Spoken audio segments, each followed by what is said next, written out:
Okay, तो ये बताइए कि कल हम कौन से क्वेश्चन पे थे? I think 7।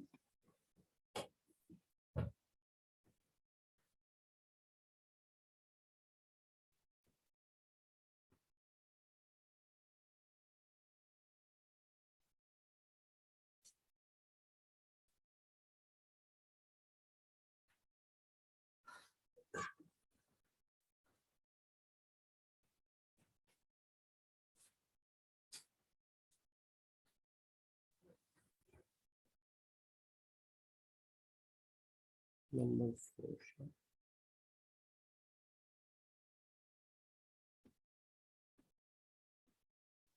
7, ठीक है। 7 के बाद बताइए अगला कौन सा करना है हमें। 7 के बाद बताइए फिर कौन सा करना है नेक्स्ट।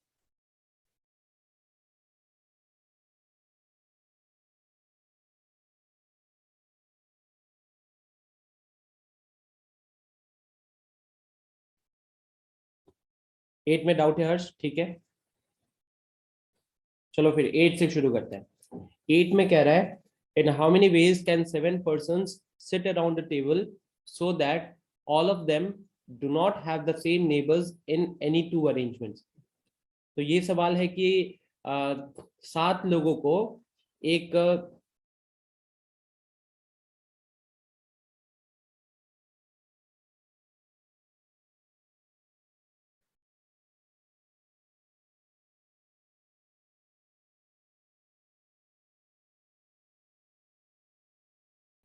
एक टेबल के अराउंड हम कैसे अरेंज करेंगे ताकि उनके कोई भी दो अरेंजमेंट उठाएंगे तो उसमें सेम नेबर्स नहीं होने चाहिए, यही लिखा हुआ है ना। So that all of them do not have the same neighbours in any two arrangements, right.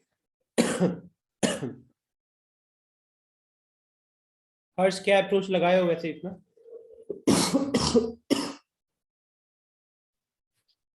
Hello हाँ हर्ष बताइए। सो फर्स्ट मेथड तो मैंने क्या किया कि मतलब कोई पार्टिकुलर पर्सन्स को बैठा दिया, जैसे P1 टू P7 आदमी थे, तो एक बार P1 को किया और उसके साइड में फिर उसके नेबर्स नहीं आने चाहिए, लाइक P3 और ठीक है। P6 नहीं आना चाहिए। तो मैंने ऐसे केसेस बनाया, लेकिन आंसर मैच नहीं कर रहा है। उस केसेस में तो फिर गड़बड़ा भी रहे होगे, मतलब वो तो थोड़ा सा ज्यादा लेंदी प्रोसेस हो जाएगा। यस ठीक सर। है। अमन ट्राई किए थे क्या? एनी और कोई? मतलब डाउट तो सिर्फ दो लोगों ने पूछा है, अमन ने पूछा है और हर्ष ने पूछा है, तो बाकी सारे लोग सॉल्व कर पाए थे? हाँ विवेक। सर इसमें बोला है कि जैसे कि 7 पर्सन है, एक राउंड टेबल पे सेट किया गया, मतलब उसको राउंड टेबल पे 7 पर्सन बना देंगे। फिर वहां से ये इसके रूल की तरह हम 7 - 1 का फैक्टोरियल करेंगे तो 6 फैक्टोरियल होगा। फिर उसके बाद बोल रहा है कि 2 पर्सन जो है neighbours in any to arrangement, मतलब 2 पर्सन है उसको हम अरेंज नहीं करेंगे, तो 2 फैक्टोरियल हम डिवाइड कर दिए तो मेरा आंसर आ गया 6 फैक्टोरियल, मतलब कि 720/2, तो 370 360 आंसर मेरा आ गया। ठीक है। और कोई दूसरा? अप्रोच में कोई गलती नहीं विवेक वैसे, ठीक है। Anyone else? पंकज सॉल्व किए थे इसको? जो विवेक ने जिस तरह है उसी तरह। हाँ पंकज। सर विवेक जिस तरह बनाया ना उसी तरह। अच्छा राहुल?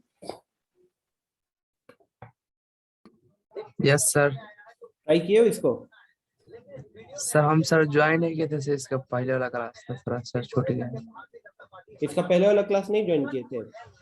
नहीं सर शनिवार वाला? इसका पिछले वाला। शनिवार वाला? यस सर, ये जो पढ़ाया था ना सर्कुलर परमुटेशन, तो सर वो पढ़े थे। अच्छा तो फिर क्या कहते हैं, पता है कल मैंने क्या करवाया था? नहीं सर। कल मैंने कुछ नहीं पढ़ाया था, बस इसी क्वेश्चंस को डिस्कस कर रहा था, और होमवर्क तो मैंने सैटरडे के दिन दिया था, ठीक है। सैटरडे? होमवर्क तो मैंने सैटरडे को दिया था।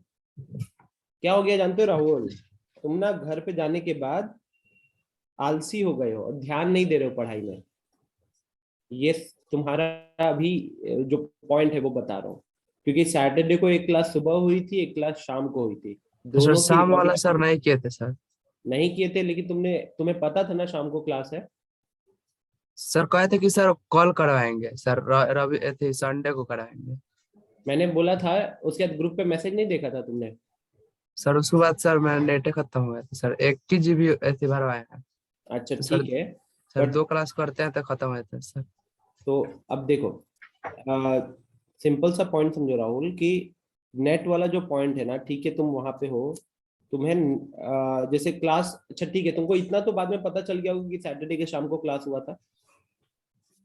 सर बाद में मालूम चला था कॉल। तो उसका रिकॉर्डिंग देखे थे फिर? नहीं सर। नहीं देखे थे ना? तो फिर कैसे तुम्हें लगता है कि तुमसे क्वेश्चन सॉल्व हो जाएगा? कैसे लगता है तुमको फिर, जब तुम, क्योंकि आज की क्लास में भी हम उन्हीं के क्वेश्चंस को कंप्लीट करेंगे इस एक्सरसाइज के, और सर्कुलर परमुटेशन जितना सैटरडे के सुबह हुआ था वो बहुत कम था, सैटरडे के शाम को मेजर पार्ट हुआ था। और तुम एक अच्छे स्टूडेंट हो, और तो तुम अगर ये सारी चीजें करते हो तो तुमको शोभा नहीं देता है। अभी मैं तुमको क्लास से रिमूव करूंगा और तुम सैटरडे की शाम वाली रिकॉर्डिंग को पहले देखोगे। अगर तुम सैटरडे की शाम वाली रिकॉर्डिंग को नहीं देखते हो तो तुमको इस क्लास में कुछ नहीं समझ में आएगा, पॉइंट खत्म है। तो यहाँ क्लास करने से अच्छा है तुम पहले रिकॉर्डिंग देखो, रिकॉर्डिंग देखने के बाद क्वेश्चंस को अटेम्प्ट करो, क्वेश्चंस अटेम्प्ट करोगे, जहाँ दिक्कत होगी वो डिस्कस करवाने में फायदा है। ठीक है, अभी तो मैं सीधा सॉल्यूशन बताऊंगा, कैसे पता चलेगा आपको मैं क्या लॉजिक से सॉल्यूशन बता रहा हूँ? तो सैटरडे के शाम वाली वीडियो देखो, पीएनसी लेक्चर 10 के नाम से होगा। रिमूव कर रहा हूँ मैं तुम्हें, और अगली बार से ना थोड़ा सा सीरियस हो जाओ, तुम्हारे जैसे स्टूडेंट को ये बिल्कुल भी नहीं शोभा देता है।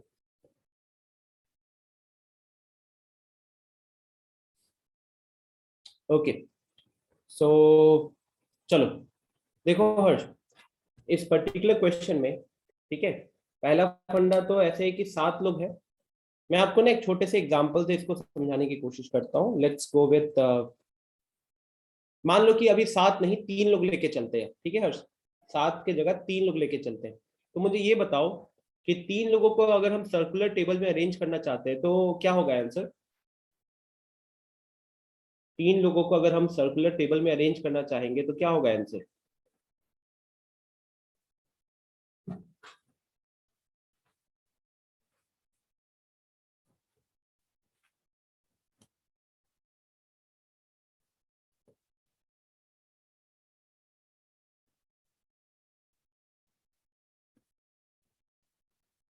टू फैक्टोरियल, है ना?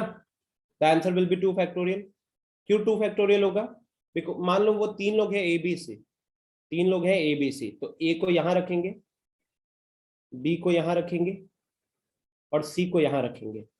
तो अभी अगर मैं आपसे पूछूं कि ए के नेबर्स कौन है, ए के नेबर्स कौन है, तो आपका जवाब क्या होगा? Your answer would be B and C, your answer would be B and C, right? Okay,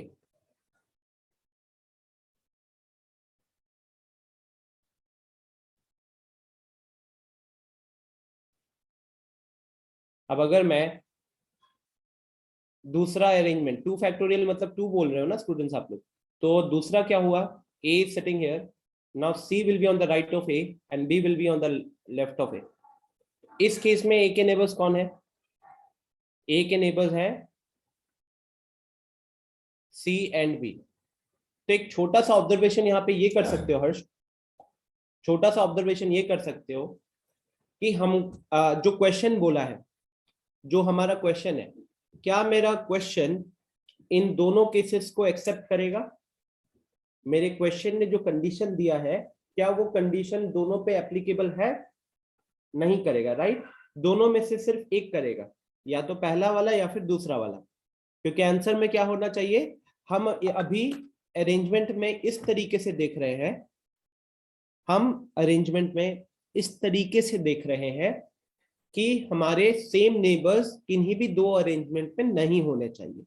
तो like in this particular question, हमारे पास 3 लोग थे और हमने उन 3 लोगों को एक सर्कल में अरेंज किया। 3 लोगों को सर्कल में अरेंज किया। जब हमने इसको सर्कल में अरेंज किया तो हमें आंसर मिल रहा था 2 फैक्टोरियल। दोनों आपके सामने केसेस है, ठीक है। अब इस केस में बेसिकली अगर देखोगे तो ये दोनों केसेस हमारे क्वेश्चन के हिसाब से काम नहीं कर रहे, क्योंकि क्वेश्चन में हमको दोनों में से कोई एक ही केस काउंट करना है। और अगर हम थोड़ा सा रिलेट करें हर्ष इसको ना, तो जो नेकलेस वाला क्वेश्चन होता था, नेकलेस वाला, वो भी कुछ सिमिलर होता था कि नहीं, बीड्स वाला। बात समझ में आ रहा है? क्योंकि बीड्स वाले में क्या होता था, पहले वाले को अगर हम टर्न कर दे, पलट देंगे, है ना, पहले वाले को अगर हम टर्न कर दे, पलट देंगे, तो हमको दूसरा अरेंजमेंट मिल जाता था। तो बीड्स वाले में हम दोनों को एक ही मानते थे, और सवाल जो ये पर्टिकुलर क्वेश्चन है, इस क्वेश्चन में भी हमको दोनों को एक ही मान के चलना है। तो ये यहाँ पे आंसर निकालने के लिए हम क्या करेंगे, हम बीड्स वाला तरीके से आंसर निकाल लेंगे। तो 7 लोग हैं, 7 लोगों का सर्कुलर में अरेंजमेंट कितना हो जाएगा, 6 फैक्टोरियल हो जाएगा। और बीड्स वाले मेथड के हिसाब से हम क्या करते हैं, बीड्स वाले मेथड के हिसाब से हम 2 से डिवाइड करेंगे। ऐसा क्यों करना चाहते हैं, इसका सिंपल सा रीजन ये देंगे, because for this particular question, because for this particular question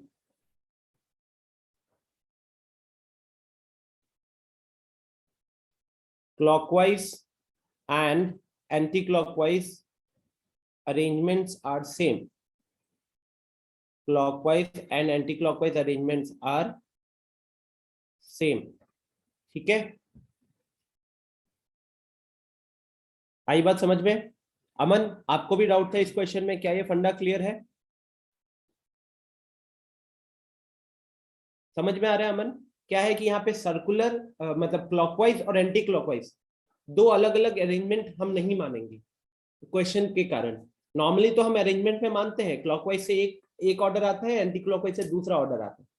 लेकिन इस केस में हमको उन दोनों ही केसेस में नेबर तो सेम मिलेगा, नेबर सेम मिलेगा, तो दो ऐसे अरेंजमेंट हो गए जिनमें हमको सेम नेबर्स दिख रहे हैं, बट क्वेश्चन के हिसाब से हमको नेबर्स एक अरेंजमेंट, मतलब कि हमारे नेबर्स रिपीट नहीं होने चाहिए। नेबर्स रिपीट नहीं होने चाहिए मतलब clockwise and anti clockwise arrangements are not different, तो इसीलिए हम 2 से डिवाइड कर रहे हैं।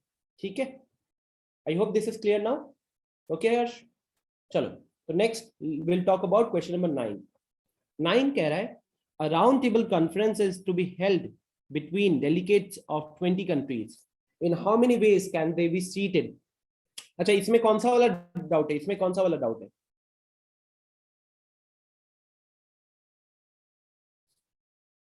इसमें 9th में कौन सा वाला में दिक्कत हुई है?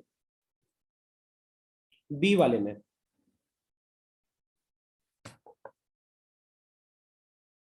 या लेकिन ऐसे देखो, 9 को और 7 को देखोगे, मतलब 9 एंड 7 ये दोनों सेम क्वेश्चन है, डिट्टो सेम है। देखो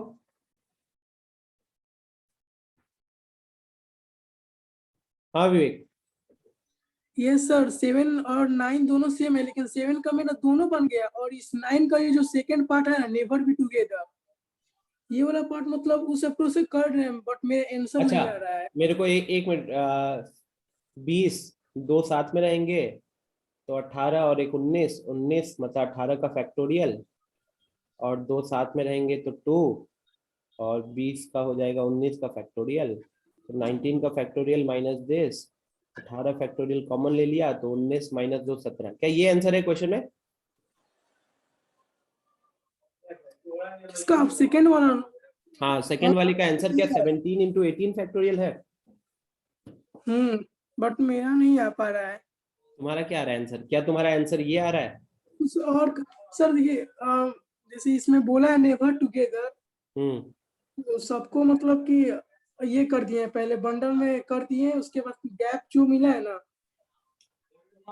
नहीं वो गलत है लॉजिक यार। तुम 7 अगर सॉल्व कर लिया और तुम 9 ही कर पाए ना, ये मानना मुश्किल है। जिन जिन लोगों ने 7 और 9 दोनों सॉल्व किया है, ये तुम्हारी बात को नहीं मानेंगे, क्योंकि शायद मेरा अप्रोच इसमें कहीं गड़बड़ हो गया होगा। कुछ नहीं, तुम्हारा अप्रोच अगर यहाँ गड़बड़ हुआ है तो तुम्हारा अप्रोच 7 में भी गड़बड़ हुआ है। अप्रोच नहीं सर, गड़बड़ था, आंसर मिल गया। 7 तो मेरे एकदम इजी लगा, 7 तुरंत बन गया। 7 और 9 में बोलो तो अंतर क्या है? 7 में 7 लोग थे और 9 में 20 लोग थे, बस इतना ही तो बात है। और कुछ अंतर है? नहीं। क्वेश्चन नंबर 7 में 7 लोग को टेबल में बैठा रहे थे, क्वेश्चन नंबर 9 में 20 लोग को टेबल पे बैठा रहे थे। 7 का फर्स्ट पार्ट कह रहा है कि 2 लोग हमेशा साथ में रहेंगे, 2 पर्टिकुलर लोग हमेशा साथ में रहेंगे। 9 में भी कह रहा है 2 पर्टिकुलर डेलीकेट साथ में रहेंगे। 7 का सेकेंड पार्ट कह रहा है 2 पर्टिकुलर पर्सन कभी भी साथ में नहीं रहेंगे। 9 का सेकेंड पार्ट कह रहा है 2 पर्टिकुलर डेलीगेट्स कभी भी साथ में नहीं रहेंगे। क्या अंतर है? बस 7 और 7 की जगह 20 हो गया, और कुछ भी अंतर नहीं है क्वेश्चन में।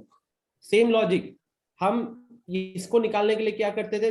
Total minus first case. Total minus first case मतलब जो क्वेश्चन का पहला पार्ट में जो पूछा गया, तो टोटल माइनस फर्स्ट केस। यहाँ पे भी हमको क्या करना था? Total minus first case. मैंने उसी तरीके से आंसर निकाला। हो जाएगा।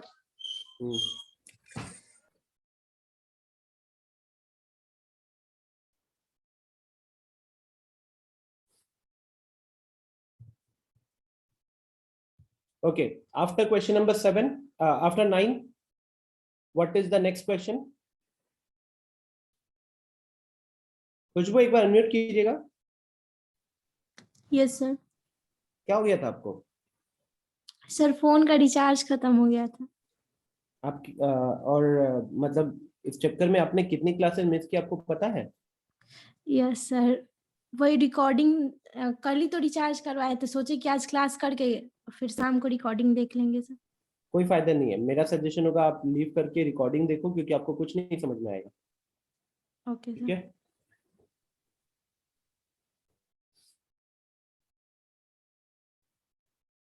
10 नंबर। Okay, question number 10। 10 कह रहा है कि 20 लोग आए हैं पार्टी में, उन 20 लोगों में से 2 भाई हैं। The number of ways in which we can arrange them around a circle so that 2 brothers sit on either side of the host.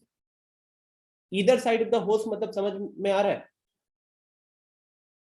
Either side of the host का मतलब समझ में आ रहा है? यही लाइन, मतलब यहाँ पे ये जो इंग्लिश है, इसको अगर अपने दिमाग में समझ लेते हो तो दिक्कत नहीं होने वाली। तो either side of the host का मतलब है होस्ट के बगल में। लिख लो, अगर दिक्कत है तो लिख लो होस्ट के बगल में। अब होस्ट तो इंसान है यार, भूत तो है नहीं। तो अगर होस्ट हमारा इंसान है तो उसके कितने बगल होंगे? मतलब एक लेफ्ट और एक राइट, एक लेफ्ट और एक राइट।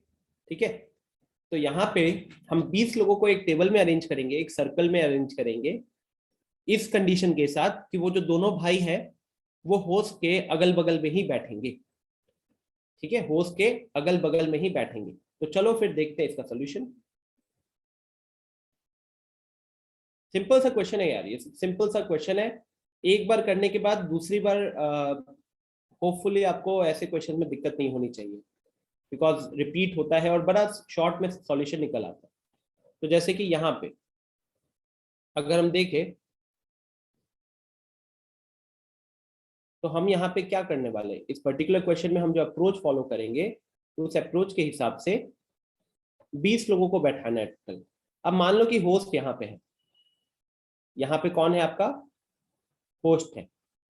अब होस्ट को यहाँ बैठाने के कारण ये जो इसके 2 बगल वाले सीट्स होंगे ना, यहीं पे आएंगे भाई, यहीं पे आएंगे भाई। ठीक है, अच्छा अब मेरा सवाल है कि वो जो 20 लोग बैठे होंगे उस 20 में से होस्ट कितने होंगे ये बताओ। होस्ट मतलब समझते हो कौन होता है? जो पार्टी देता है। तो होस्ट तो सिर्फ एक ही होगा, होस्ट सिर्फ एक ही होगा, राइट? तो अगर होस्ट सिर्फ एक ही है और उस 20 में कौन से 2 भाई होस्ट के अगल बगल में बैठना चाहते हैं ये भी हमको पता है, तो क्या मैं ऐसे लिखूं कि हम यहाँ पे B1 मतलब ब्रदर 1, होस्ट एंड B2, हम चाहते हैं कि कोई भी अरेंजमेंट हो, these three should be together। हम कोई भी अरेंजमेंट अगर करेंगे, कोई भी अरेंजमेंट, इन तीनों को साथ में रखना मतलब इन तीनों को साथ में रखना चाहते हो कि नहीं रखना चाहते? कोई भी अरेंजमेंट अगर हो तो, है ना? तो याद है वो मैंने बोला था जब परमुटेशन पढ़ा रहा था, टाई मेथड, जहां पे मैं कहता था रस्सी से बांध दो। हाँ आदर्श। सर हमने इसमें क्या किया कि पहले 3 को हमने एक बार सर्कल में बैठाने के लिए उसका तरीका निकाल लिया है। अच्छा, क्या 3 लोगों को सर्कल में बैठाने का कितना तरीका निकाले हो? सर 2 मतलब 2 वेज होगा।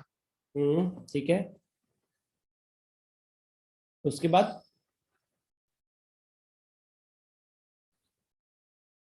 अलग से मतलब 17 लोगों को बैठाने का 17 वेज, 17 फैक्टोरियल में।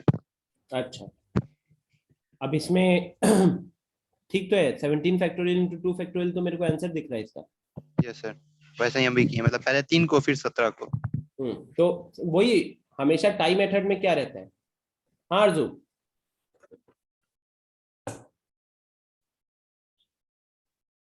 कह रहे हो कुछ? यस सर, मैंने भी वैसे ही किया है सर। होस्ट के अगल बगल में बैठाना है दोनों भाइयों को, तो सर तीनों को पहले मैंने, जैसे आपने बताया, टाइम मेथड से एक जगह कर दिया है। तो सर 17 फैक्टोरियल वेज होगा और सबको बैठाने का। और सर वो दोनों भाई है, वो भी तो अपने में इंटरचेंज कर सकते हैं, तो इंटू 2 कर एग्जैक्टली, दिया। परफेक्ट। तो गाइस इसको ऐसे समझा जाता है कि जिनको साथ में रखना है ना, उनको हमने रस्सी से बांध दिया। रस्सी से बांध के अभी उसको एक आइटम समझेंगे, एक्स। अब ये जो एक्स है, ये बाकी कितने लोग बचे? तो 20 लोग थे, 20 में से ये 3 लोगों को हमने एक्स माना है, तो रिमेनिंग 17 एक्स और रिमेनिंग 17, ये टोटल मिला के कितने हो गए? 18 ऑब्जेक्ट्स हो गए। अब इन 18 ऑब्जेक्ट्स को सर्कुलर अरेंजमेंट करने का तरीका कितना है? तो 18 ऑब्जेक्ट्स को सर्कुलर अरेंजमेंट करने का तरीका है 17 का फैक्टोरियल। 18 ऑब्जेक्ट्स को सर्कुलर में अरेंज करने का है 17 का फैक्टोरियल। लेकिन अगर आप ध्यान से देखोगे गाइज, तो वो जो B1 और B2 है, वो अपने बीच में तो इंटरचेंज कर सकता है ना।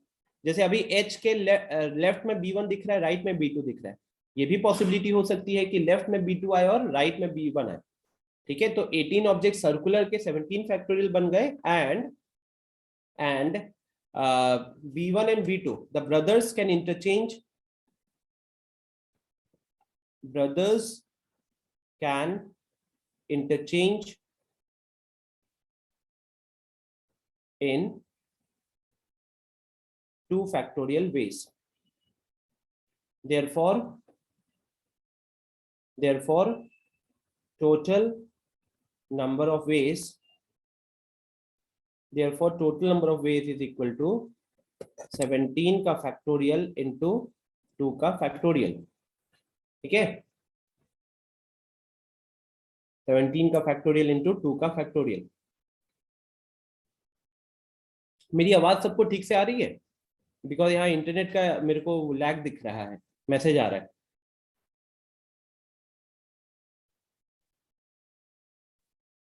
ओके, ठीक है। तो क्या ये समझ में आया आप लोगों को? हमको जिन लोगों को साथ में बैठाना है, हम मान लेंगे कि हमने उनको रस्सी से बांध दिया है। रस्सी से बांध दिया है तो आप रस्सी को उठाओगे तो तीनों उठ जाएंगे। तो हम उनको एक आइटम समझेंगे, उसको मान लेते हैं एक्स। और अब इस एक्स को हम बाकी 17 लोगों के साथ अरेंज करेंगे। तो बाकी 17 लोगों के साथ जब अरेंज करोगे तो 17 और एक्स टोटल मिला के हो जाएंगे 18 लोग।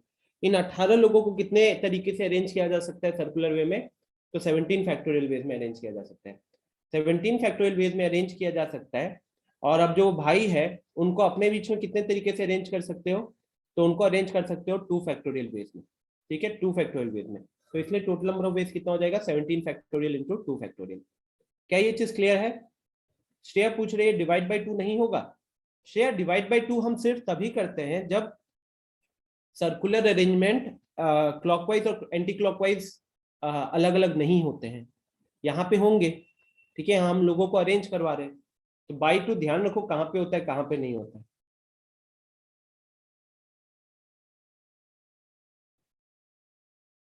ठीक है, चलो एक बार जल्दी से इसको नोट कर लो, तो जल्दी से नोट कर लो इसको, फिर नेक्स्ट क्वेश्चन पे चलते हैं।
ओके तो स्टूडेंट्स यहाँ पे कह रहा है सेकेंड पार्ट में, the number of ways in which we can arrange them around a circle so that there is exactly one person between the two brothers.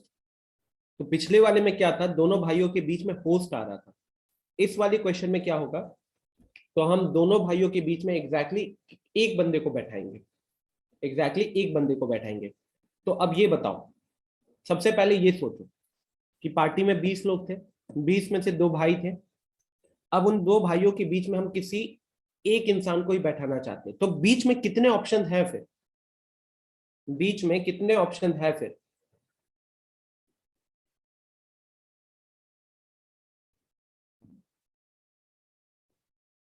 अठारह ऑप्शन है. Perfect share. हर्ष सही है, आरजू आदर्श करेक्ट है, विवांशु सही है. 18 ऑप्शन होंगे कि नहीं होंगे पंकज, ये पहले ये बताओ, क्योंकि 20 में से यही वाला सिचुएशन होगा ना. अब ऐसे समझो पंकज कि होस्ट के जगह पे कोई भी आ सकता है. ब्रदर्स तो मान लो ठीक है, वो उनके बीच में एक चेयर रहेगा, लेकिन वो जो बीच में एक चेयर रहेगा उस एक चेयर पे कौन कौन आ सकता है? तो जो 18 लोग बचे हैं बाकी 20 में से, उन 18 में से कोई भी एक अगर यहाँ पे आके बैठ जाएगा तो क्वेश्चन का कंडीशन काम कर जाएगा कि नहीं कर जाएगा? कर जाएगा.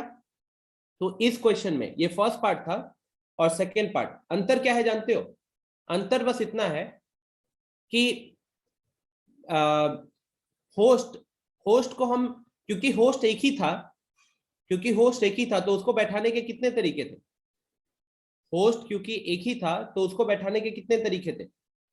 उसको बैठाने के एक ही तरीका था. लेकिन सेकेंड पार्ट में पंकज, सिंस वो कुछ ऐसा फॉर्म में आएगा, तो अब इस प्लेस को फिल करने के कितने रास्ते हैं? अब इस प्लेस को फिल करने के 18 रास्ते हैं. ठीक है. तो अगर आप पिछले क्वेश्चन के साथ कंपेयर करोगे तो पिछले क्वेश्चन में हमारा आंसर था 17 फैक्टोरियल इंटू 2 फैक्टोरियल. उसमें हम खाली क्या मल्टीप्लाई कर देंगे? उसमें हम 18 मल्टीप्लाई कर देंगे. बिकॉज समझो, अगर वहां पे होस्ट बैठा है तो 17 फैक्टोरियल इंटू 2 फैक्टोरियल आंसर था. होस्ट के जगह पे मान लो सलमान खान आके बैठ गया तो भी आंसर कितना होगा? 17 फैक्टोरियल इंटू 2 फैक्टोरियल. मान लो सलमान खान के जगह आप जाके वो चेयर पे बैठ गए तो भी टोटल अरेंजमेंट कितने होंगे? 17 फैक्टोरियल इंटू 2 फैक्टोरियल. तो बेसिकली उस दोनों भाइयों के बीच में अगर हम किसी इंसान को बैठाते हैं तो उसके लिए कितने पॉसिबल केसेस बनते हैं? मतलब उसको बैठाने के बाद बाकियों को अरेंज करने के टोटल कितने केसेस होते हैं? 17 फैक्टोरियल इंटू 2 फैक्टोरियल. तो अगर हम एक बंदे के लिए 17 फैक्टोरियल इंटू 2 फैक्टोरियल केसेस बन रहे हैं और हम वहां पे 18 अलग अलग ऑप्शंस रख सकते हैं, तो हर एक ऑप्शन के लिए हमारे पास 17 फैक्टोरियल इंटू 2 फैक्टोरियल केसेस बनेगा. और 18 अलग अलग केसेस हुए तो हमको सबको ऐड करना पड़ेगा, और सबको ऐड करोगे तो अल्टीमेटली क्या हो जाएगा? 18 फैक्टोरियल से मल्टीप्लाई करेंगे, 18 से मल्टीप्लाई करेंगे, 18 फैक्टोरियल से नहीं करेंगे, 18 से मल्टीप्लाई करेंगे. क्या ये लॉजिक समझ में आ रहा है या मुझे फिर से एक्सप्लेन करना पड़ेगा? बताओ. पहले एक ही बंदा था तो उसको कितने तरीके से बैठाया जा सकता था? एक. लेकिन अब होस्ट के जगह होस्ट का भाई आ गया तो उसके लिए कितने केसेस होंगे? 17 फैक्टोरियल इंटू 2 फैक्टोरियल. होस्ट के भाई के जगह पे आप चले गए तो भी कितने केसेस होंगे? 17 फैक्टोरियल इंटू 2 फैक्टोरियल.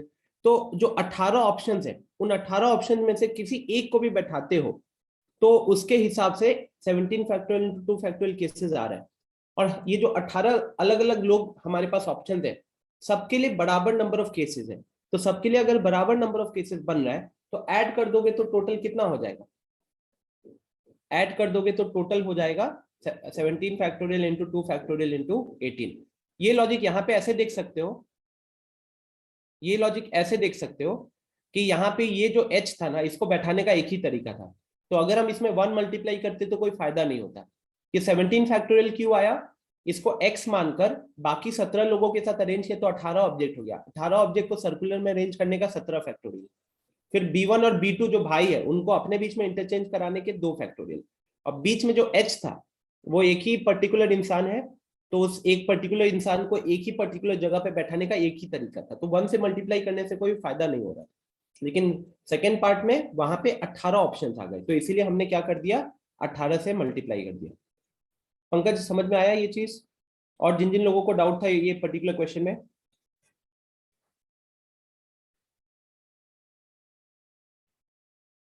ठीक है, चलो नेक्स्ट बताओ जल्दी से।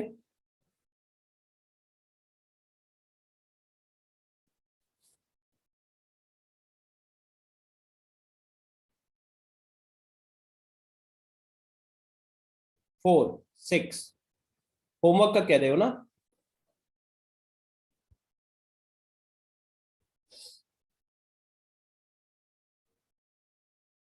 ठीक है, देखिए 4 वाला तो मैं यहीं पे बता देता हूं, लिख लेना फिर।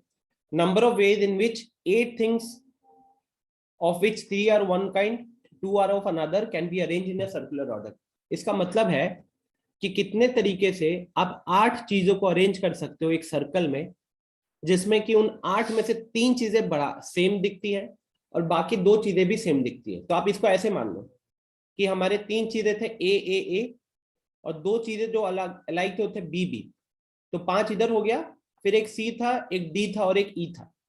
अब इसी को आपको किसके अलोंग अरेंज करना है? आपको अरेंज करना है इस 8 में, 1 2 3 4 5 6 7 8, इन ये यहाँ पे अरेंज करना था। अब हम पहले तो ये मान के चलते हैं प्रियांशु की जो हमारे पास ऑब्जेक्ट है ये सारे के सारे यूनिक है, सारे डिस्टिंक्ट है। तो 8 ऑब्जेक्ट्स को सर्कुलर अरेंज करने का कितना फैक्टोरियल बनता है? 7 का फैक्टोरियल बनता है। लेकिन ये होता है 8 डिस्टिंक्ट ऑब्जेक्ट्स के लिए। ये किसके लिए होता है? 8 डिस्टिंक्ट ऑब्जेक्ट्स के लिए। डिस्टिंक्ट मतलब कि जब सारे के सारे 8 ऑब्जेक्ट एक दूसरे से अलग है तो उनको सर्कल में अरेंज करने का बनता है, उसको सर्कल में अरेंज करने का बनता है 7 फैक्टोरियल। लेकिन इसमें क्या होगा कि आप इसमें 7 फैक्टोरियल में कोई भी केस उठाओगे तो उसमें ए जो है, तीनों ए तो सेम दिखेंगे और दोनों बी भी सेम दिखेंगे। तो जब सेम चीज दिखती है तो हम उसी के फैक्टोरियल से डिवाइड करते हैं कि नहीं? उसी के फैक्टोरियल से डिवाइड करते हैं। यस, इसका डायरेक्ट फॉर्मूला भी बताया हुआ है मैंने। तो therefore cause of repetition because of repetition हमारा ये बन जाएगा 17 का फैक्टोरियल डिवाइडेड बाई 3 का फैक्टोरियल इंटू 2 का फैक्टोरियल। 3 का फैक्टोरियल क्योंकि a 3 बार रिपीट हो रहा है, 2 का फैक्टोरियल क्योंकि b 2 बार रिपीट हो रहा है। समझ में आया?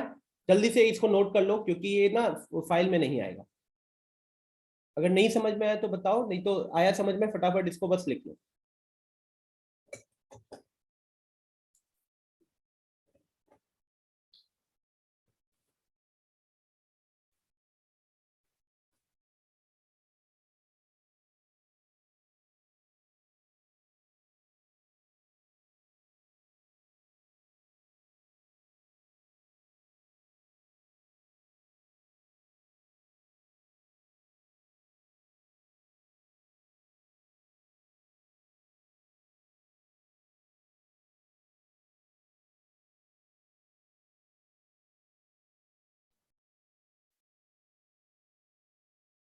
श्रेया, और 2-3 क्लासेस में टॉपिक खत्म हो जाना चाहिए।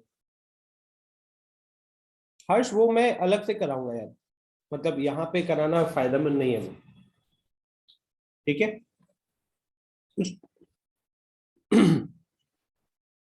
ओके, तो इसके बाद अगला कौन सा करना है?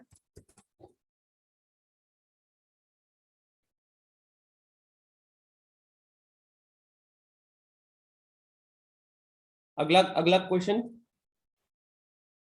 आफ्टर 4 चैट में बताइए। टॉपिक अभी भाई, टॉपिक में टाइम है, तुम लोग नेक्स्ट टॉपिक के बारे में सोच रहे हो, पहले ये तो खत्म करो। पंकज कह रहा है 6, विवेक साक्षी कह रही है 7। 6 में how many ways can a garland be formed with 8 different flowers? तो पंकज यहाँ पे पहला सवाल का तो आंसर क्या हो जाएगा? गार्लैंड बना रहे हैं 8 तो 7 फैक्टोरियल डिवाइडेड बाय 2 आंसर हो जाना चाहिए कि नहीं? 7 factorial divide by 2 first part का आंसर हो जाएगा। ये तो पता ही होगा ना।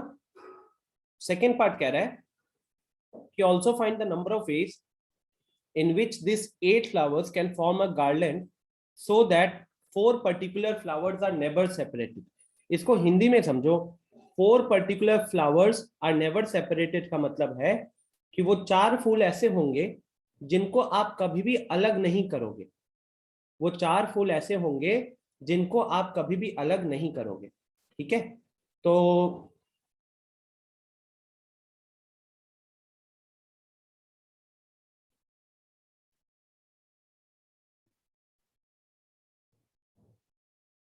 फर्स्ट पार्ट का तो आंसर बहुत आसान रहेगा, 7 फैक्टोरियल डिवाइडेड बाय 2। लेकिन जो अगला वाला है उसमें मान लो ना वो फूल है ABCD, आप क्या करोगे, आप इस ABCD को ना हमेशा साथ में रखोगे। तो इसको X मान लो, और रिमेनिंग कौन थे, तो मैं रिमेनिंग के नाम दे देता हूं EFGH। तो पंकज ये जो चारों जो फूल है इनको मान लो कि हमने टाई मेथड से, है ना, धागे से इनको बांध दिया है। तो आप धागा उठाओगे तो चारों फूल एक साथ उठेंगे, चारों फूल एक साथ उठेंगे। ठीक है, हाँ टोकेट को एक साथ रखे हैं, वो सब अपने में इंटरचेंज कर सकता है ना? हाँ, अपने बीच में इंटरचेंज होगा, बिल्कुल होगा। ठीक है, तो अब रिमेनिंग EFGH था। तो अब हमारे पास टोटल ऑब्जेक्ट अगर देखोगे, टोटल ऑब्जेक्ट फिर कितने हो जाएंगे, तो टोटल ऑब्जेक्ट हो जाएंगे 5। टोटल ऑब्जेक्ट 5 कैसे होंगे, तो आप ये X को EFGH के साथ देखोगे। ठीक है, तो वही टाई मेथड से हमने उन चारों को एक मान लिया X, और EFGH के साथ लगाओगे तो 5 मान लो अभी माला है, ये 5 अलग अलग फूल है। अब उनसे टोटल उनका अरेंजमेंट कितने होंगे, तो उनसे अरेंजमेंट होंगे कितने, तो 5 का अरेंजमेंट हो जाएगा 5 माइनस 1 का फैक्टोरियल डिवाइडेड बाई 2, मतलब कि 4 का फैक्टोरियल डिवाइडेड बाई 2। लेकिन वो जो X माने हो, X के अंदर कितने हैं, 4 है ना, तो but X can rearrange among themselves. X can rearrange among themselves in 4 factorial ways. X can rearrange among themselves in 4 factorial ways. तो अब ऐसे सोचिए कि आप इन पांचों ऑब्जेक्ट को पहले अरेंज करते, तो इन 5 ऑब्जेक्ट को अरेंज करने के 4 फैक्टोरियल बाई 2 वेज थे। लेकिन उस 5 ऑब्जेक्ट में एक ऑब्जेक्ट ऐसा था जो अपने बीच में 4 फैक्टोरियल वेज में अरेंज करता। तो therefore total number of ways के लिए हमको क्या करना पड़ेगा, हमको दोनों को मल्टीप्लाई करना पड़ेगा। तो 4 फैक्टोरियल बाई 2 को मल्टीप्लाई करना पड़ेगा 4 फैक्टोरियल के साथ, तो 4 फैक्टोरियल तो 24 हो गया, 24 बाई 2 इंटू 24।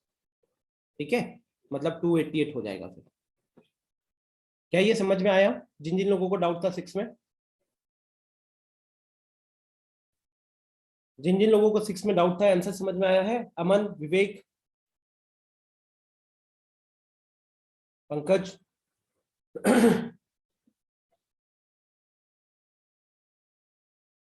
हाँ विवेक। सर यहाँ से एक बार फिर से बता दीजिए। एक तो ये तो जो मतलब बंडल में किए हैं वो 4 फैक्टोरियल बाई 2, ठीक है। फिर इंटू 4 फैक्टोरियल जो किए हैं, जबकि 5 ना होगा, 1 2 3 4 5 X E F G H 5 हो रहा है, तो इसको कैसे 4 फैक्टोरियल से नहीं, मैंने उसके आगे क्या लिखा हुआ है, क्या उसके आगे क्या लिखा हुआ है मैंने? X can arrangement among themselves in 4 factorial way। हाँ, इसका मतलब क्या है? मतलब कि अगर X अरेंजमेंट हो रहा है वो 4 फैक्टोरियल वे में अरेंजमेंट होगा। X अपने बीच में X can rearrange among themselves. X के अंदर कौन है? 4 फैक्टोरियल। X के अंदर 4 है ABCD, तो वो 4 ABCD जो है वो अपने बीच में रीअरेंज हो सकता है कि नहीं हो सकता? हो सकता है, तो उसी के 4 फैक्टोरियल आए हैं। ओह ठीक है।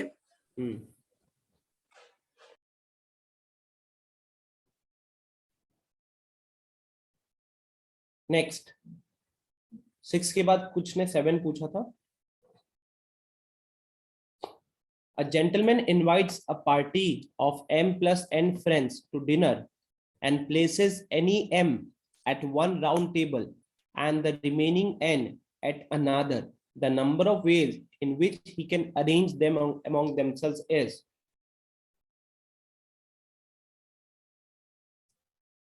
कह रहा है कि हमारे पास टोटल कितने दोस्त हैं, तो हमारे पास total m plus n friends हैं। अब उन m plus n फ्रेंड्स में से हम क्या करेंगे, हमारे पास हम उनको 2 राउंड टेबल में अरेंज करना चाहते हैं। एक राउंड टेबल में कितने आएंगे, m आएगा, और दूसरे राउंड टेबल में कितना आएगा, n आएगा। तो आप ऐसे समझो अपने दिमाग में कि ये 10 + 5 कह रहे हैं, मतलब 15 लोगों को बुलाया था उसने। उन 15 लोगों में से 10 लोगों को वो एक टेबल में बैठाएगा, 5 लोगों को वो दूसरे टेबल में बैठाएगा। ठीक है, तो सवाल बस इतना है कि फिर नंबर ऑफ केसेस कितने निकल कर आएंगे।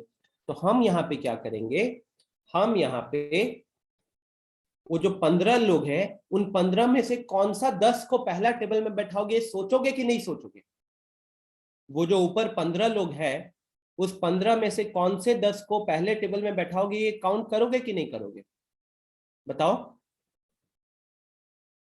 अगर आपने 15 लोगों को बुलाया था और आपके पास 2 टेबल है, एक 10 लोगों वाला और एक 5 लोगों वाला, तो 15 में से कौन से 10 को यहां रखोगे, वो चूज करना पड़ेगा कि नहीं करना पड़ेगा, करना पड़ेगा। तो for first table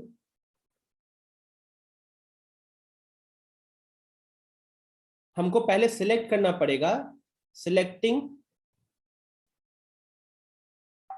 selecting m friends from m plus n coming। ठीक है, हमको क्या करना पड़ेगा, हमको पहले m number of friends select करने पड़ेंगे। ठीक है, m number of friends select करने पड़ेंगे m plus n में से, and then arrange them in the table, and then arrange them in the circular, and then arrange them in the circular table। तो जरा ये बताओ खुद से, m plus n दोस्तों में से m दोस्तों को चूज करने के कितने तरीके हैं। जैसे मैंने एग्जांपल दिया था, 15 लोगों में से 10 लोगों को चूज करने के कितने तरीके, 15C10। तो यहाँ पे हम क्या लिखेंगे, उस हिसाब से हम लिखेंगे m plus n c m। क्या लिखेंगे, m plus n c m। और यही जब m लोग मिल गए तो अब इन्हीं m लोगों को मुझे अरेंज करना है, इन्हीं m लोगों को मुझे अरेंज करना है। इनको अरेंज कहां पे करना है, टेबल में करना है। वो कितने तरीके से होगा, m-1 का फैक्टोरियल, है ना। ये क्या है, ये है number of arrangement of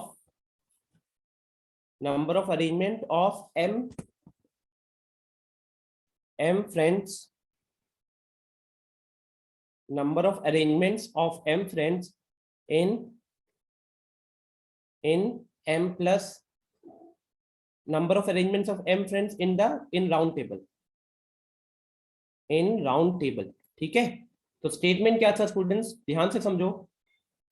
m plus n में से, मतलब ऐसे m plus n बोलने में अगर दिक्कत हो रही है ना, तो सबसे आसान है m को 10 मानो, n को 5 मानो। तो आप टोटल m 10 + 5 15 दोस्तों को बुलाओगे, उसमें से 10 को एक राउंड टेबल में बैठाओगे, 5 को दूसरे राउंड टेबल में बैठाओगे। तो वही पूछा गया कितने तरीके से किया जाएगा। तो हम पहले जो 15 आ रहे हैं उनमें से कौन से 10 को आप पहला टेबल पे बैठाना चाहते हो, ये चूज करोगे कि नहीं करोगे, करोगे राइट। तो 15 में से 10 को चूज करने के कितने तरीके हैं, 15C10। अब उस 15C10 क्या है, वो सारे पॉसिबल केसेस हैं जहां पे आपने 10 लोगों को चूज किया है। अब उनमें से कोई भी एक केस उठाओ, उसमें से कोई भी एक केस उठाओ। अब उस एक केस में 10 लोग होंगे। अब उस 10 लोग को आप सर्कल में बैठाना चाहते हो, तो उन 10 लोग को सर्कल में कितने तरीके से बैठा सकते हो, 9 फैक्टोरियल बेस में बैठा सकते हो, राइट। तो यही किया मैंने फर्स्ट टेबल के लिए। मैंने क्या किया है, मैंने पहले सिलेक्शन किया m plus n cm, और उसके बाद मैंने क्या किया, जो m लोग मुझे मिले हैं उनको मैंने किया है अरेंज। कितने तरीके से, m-1 के फैक्टोरियल से अरेंज किया है। m माइनस n के फैक्टोरियल से अरेंज किया है। अब खुद सोचिए स्टूडेंट, 15 लोगों को बुलाए थे, 15 में से 10 को जब आपने पहले टेबल पे बैठा दिया तो दूसरे टेबल के लिए कितने बचे? बताओ जल्दी से। 15 लोग अगर आए थे, उसमें से 10 लोगों को आपने पहले टेबल पे बैठा दिया तो दूसरे टेबल के लिए फिर कितने बचे? 5। और आपके दूसरे टेबल पे कितने लोग, कितनी सीट्स थी? दूसरे टेबल पे आपकी कितनी सीट्स थी? सीट्स भी 5 थी। दूसरे टेबल पे आपकी सीट्स भी 5 थी। तो 5 लोग जो बच गए उनके लिए जो टेबल था वो 5 सीटों का ही टेबल था। तो 5 लोगों को 5 सीट का सर्कुलर टेबल में कितने तरीके से बैठा सकते हैं? 4 का फैक्टोरियल होता कि नहीं होता? 4 का फैक्टोरियल होता? यस और नो? तो जब हम वो स्टेटमेंट समझ गए तो यहाँ पे बस वही 5 और 10 की जगह क्या है? m और n है। 5 और 10 की जगह क्या है? n और m है। तो मैं यहाँ पे लिखूंगा फॉर सेकेंड टेबल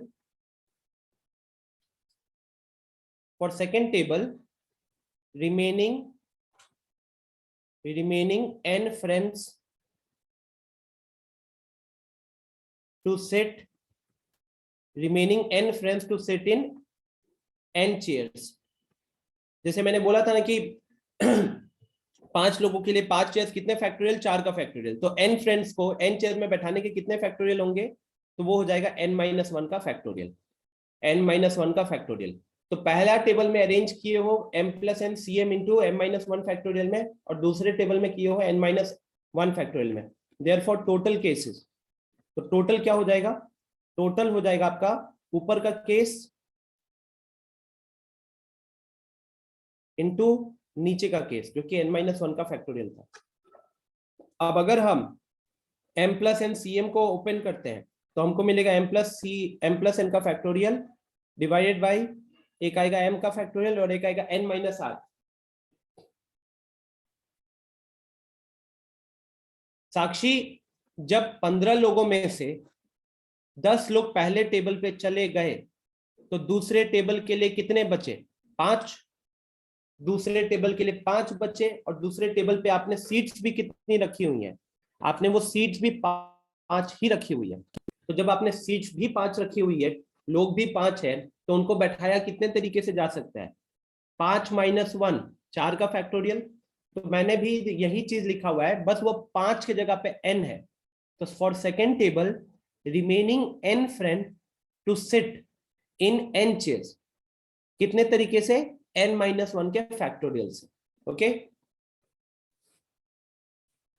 अब यहां पे आके ना आपका प्रेजेंस ऑफ माइंड काम करना चाहिए, बिकॉज अब अगर ध्यान से देखोगे तो नीचे m का फैक्टोरियल है, ऊपर m-1 का फैक्टोरियल है, तो कटेगा। यहां क्या बचेगा? m बचेगा। सिमिलरली यहां ऊपर n-1 का फैक्टोरियल है, नीचे n का फैक्टोरियल, तो कट के क्या बचेगा? n बचेगा। तो फाइनली हमारा आंसर क्या हो रहा है? हमारा आंसर हो रहा है m प्लस n का फैक्टोरियल डिवाइडेड बाई mn। ये इस क्वेश्चन का फाइनल आंसर हो जाएगा। ये इस क्वेश्चन का फाइनल आंसर हो जाएगा। मधुरेंद्र पूछा सर 2 से डिवाइड भी करना होगा ना?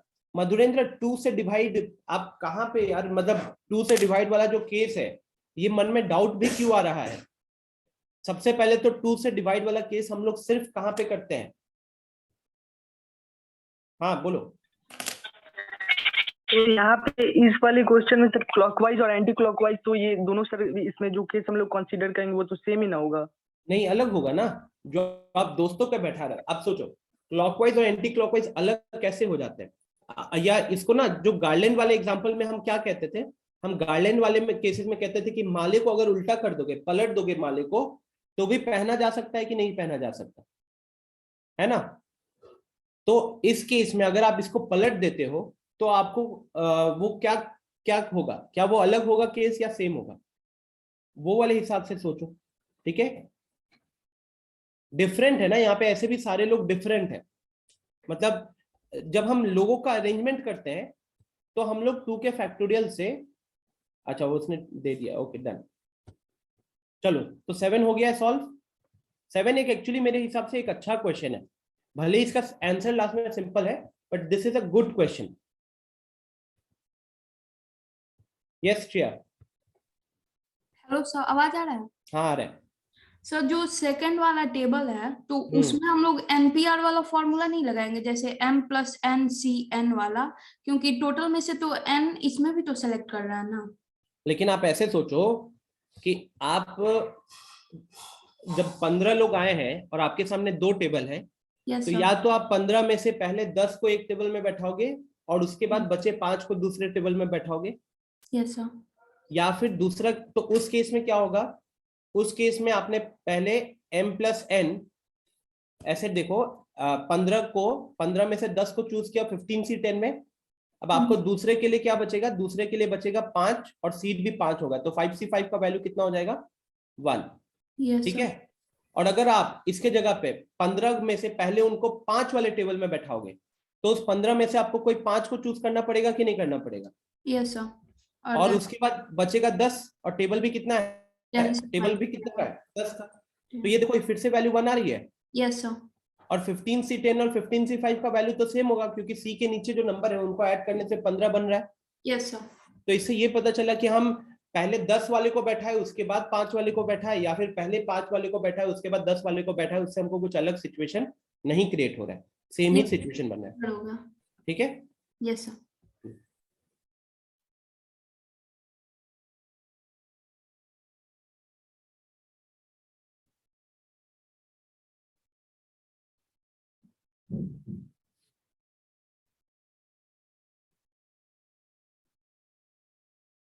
ओके, तो नेक्स्ट अभी पूछा है साक्षी ने क्वेश्चन नंबर 9।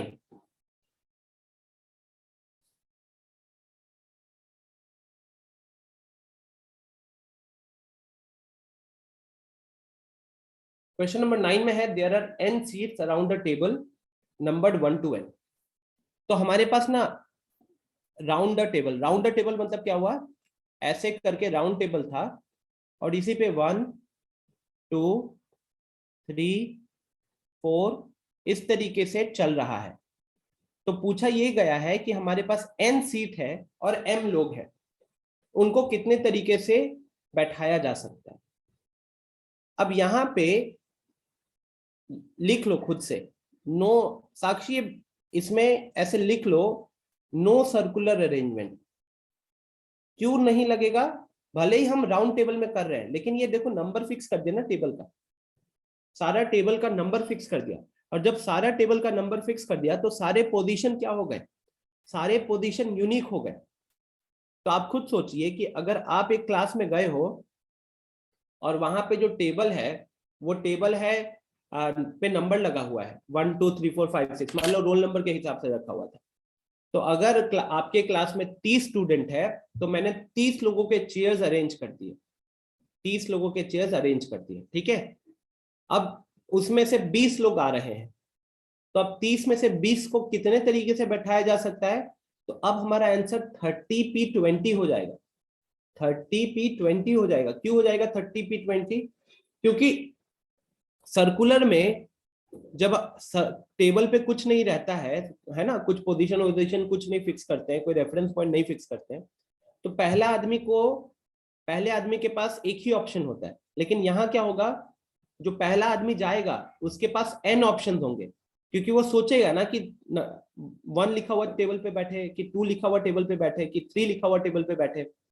तो इस तरीके से उसके पास n अलग अलग तरीके हो गए।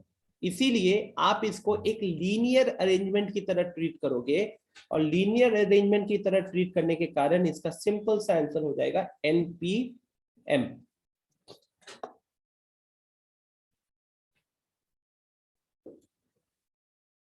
ठीक है। हाँ हाँ, टेबल एक ही है, टेबल एक ही है, उस टेबल के अराउंड में सीट्स पे नंबर किया हुआ है ना। तो आप जब गए, आपने टेबल देखा, सीट पे नंबर दिख रहा है ना आपको, तब आप सोचोगे कि नहीं कि अब टेबल 1 पे बैठे, कि 2 पे बैठे, कि 3 पे बैठे, कि 4 पे बैठे। तो सारे जो सीट्स है वो एक दूसरे से अलग हुए कि नहीं हुए, हुए। तो पहले बंदे के पास कितना ऑप्शन हुआ, n ऑप्शन, अगले के पास कितना ऑप्शन होगा, n-1 ऑप्शन।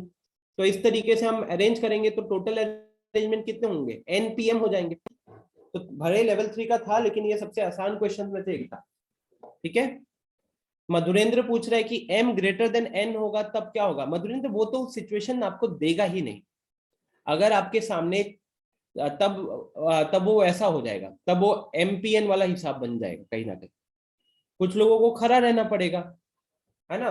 तो आप ऐसा करोगे कि मान लो कि 10 लोगों को बुलाए हो और 6 चेयर्स बैठा है, तो पहले आपको चूज करना पड़ेगा कि कौन से 4 खड़े होंगे।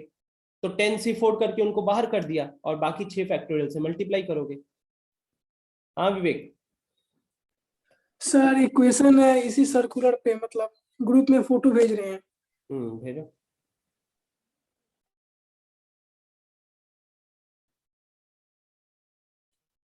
अच्छा, आरजू ने पूछा है क्वेश्चन नंबर 11। आरजू क्वेश्चन नंबर 11 कह रहा है कि how many necklaces of 12 beads can be made from 18 beads of different colours. तो नेकलेस का क्वेश्चन है और हम सारी चीजों को अरेंज नहीं करने वाले हैं, है ना, सारी चीजों को अरेंज नहीं करने वाले। तो ये फॉर्मूले में आपको बस इतना ध्यान रखना है कि आखिर कौन सा वाला काम करेगा। अब जैसे ये देखो, यहाँ पे क्या लिखा हुआ है, number of circular permutations of n different things taken r at a time.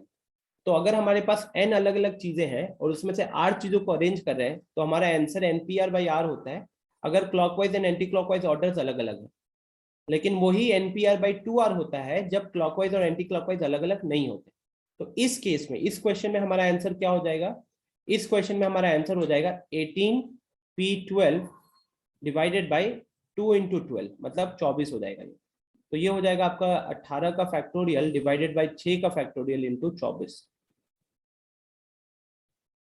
हाँ अर्जुन बोलो। सर फॉर्मूला यूज करके सर मेरा आंसर तो आ जा रहा है, लेकिन सर ये वाला जो पॉइंट है ना NPR/r, सर वो क्यों है वो समझ में नहीं आया।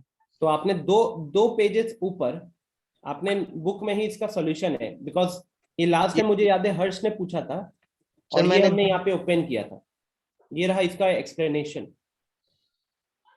देखो सिंपल सा एक्सप्लेनेशन है।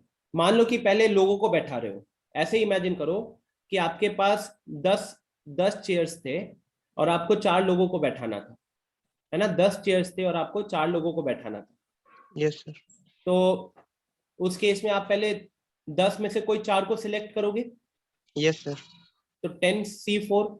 अब वो चार लोग जब आपके पास आए हैं, उन 4 लोगों को सर्कुलर अरेंजमेंट में कितने तरीके से अरेंज कराया जा सकता है, 3 फैक्टोरियल। Yes sir. तो यही NCR इंटू R-1 का फैक्टोरियल है। जब आप इसको सिंप्लीफाई करते हो तो इसका वैल्यू क्या निकल कर आता है, NPR/r आता है। आप उसको वो कर लो ना, NPR का फॉर्मूला लिख लो या फिर आप NCR का फॉर्मूला लिख लो। NCR का फॉर्मूला क्या होता है, n factorial by r factorial by into n-r factorial.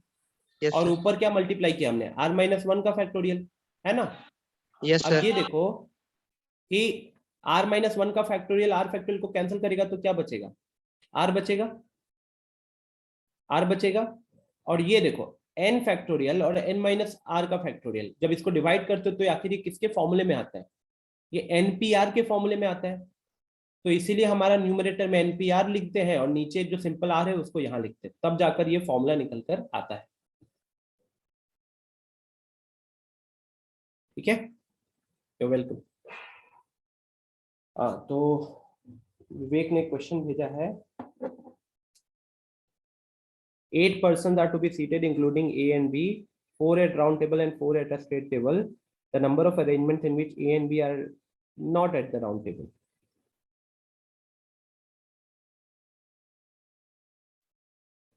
ठीक है स्टूडेंट्स, एक सवाल है, मैं सवाल को टाइप कर देता हूं आप लोगों के लिए।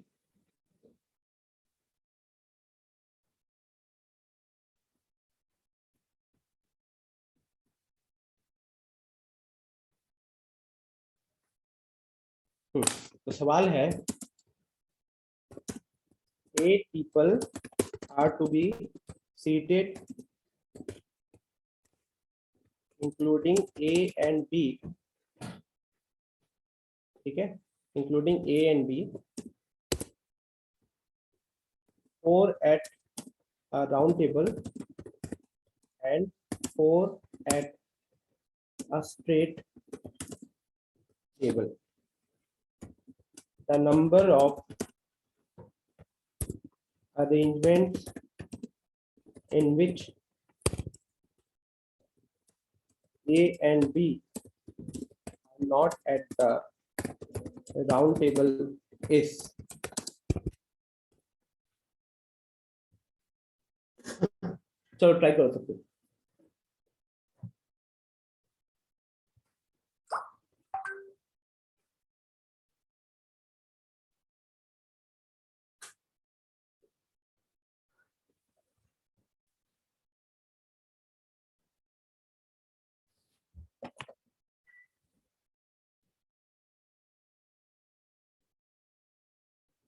वेरी गुड हर्ष, 2 मिनट रुक जाइए, फिर मैं आपसे पूछता हूँ आपका अप्रोच क्या था, ठीक है?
आदर्श गलत है, कहाँ से 12 बेस खाली लेकर आए हुआ है?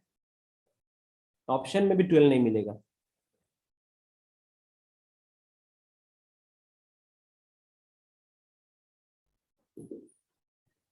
मृगंक थोड़ी सी गलती है, आखिर की जो 2 चीजें लिखे हो ना उसी में गलती हो रही है।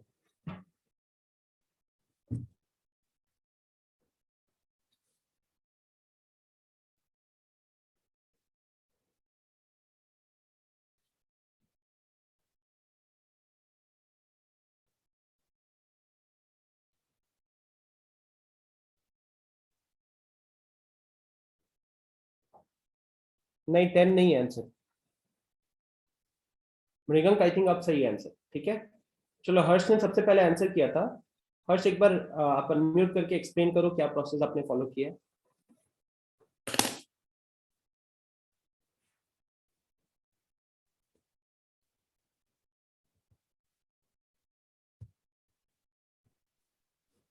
हाँ हर्ष। हेलो हाँ हर्ष।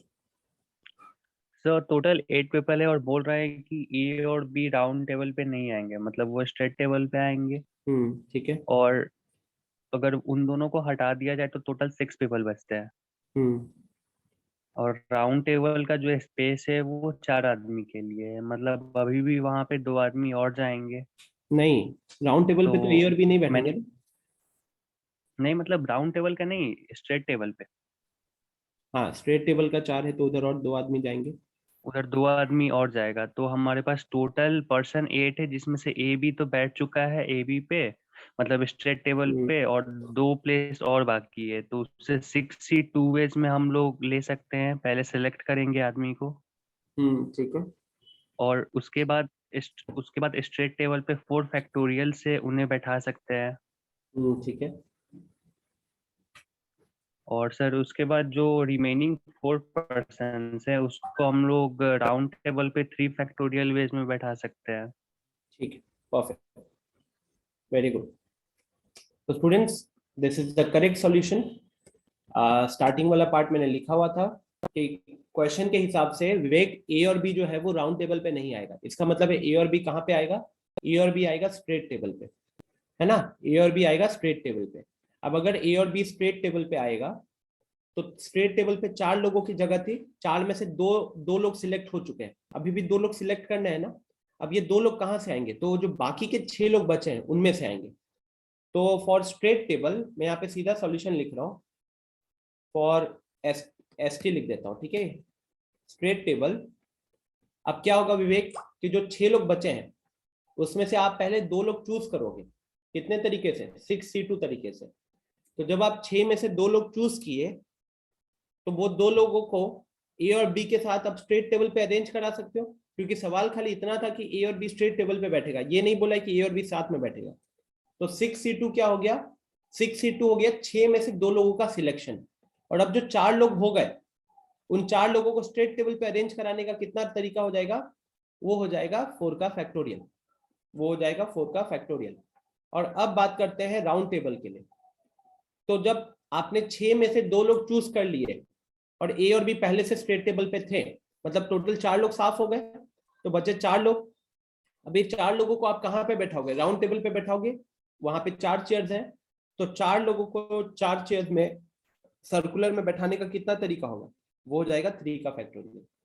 तो फाइनली हमारा जो आंसर होगा उसमें हमको स्ट्रेट टेबल पे भी अरेंज कराना है, राउंड टेबल में भी कराना है। एंड वर्ड आएगा बीच में, एंड वर्ड के कारण हमारा टोटल क्या हो जाएगा, वो हो जाएगा आपका 6C2 इंटू 4 का फैक्टोरियल इंटू 3 का फैक्टोरियल। हर्ष का आंसर ये 2160 आ रहा था, मैं अज्यूमिंग कि इसको कैलकुलेट करके यही आ रहा है। ठीक है विवेक, सिंपल सा क्वेश्चन।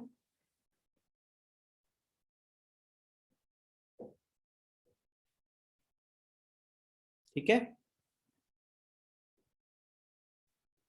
डन।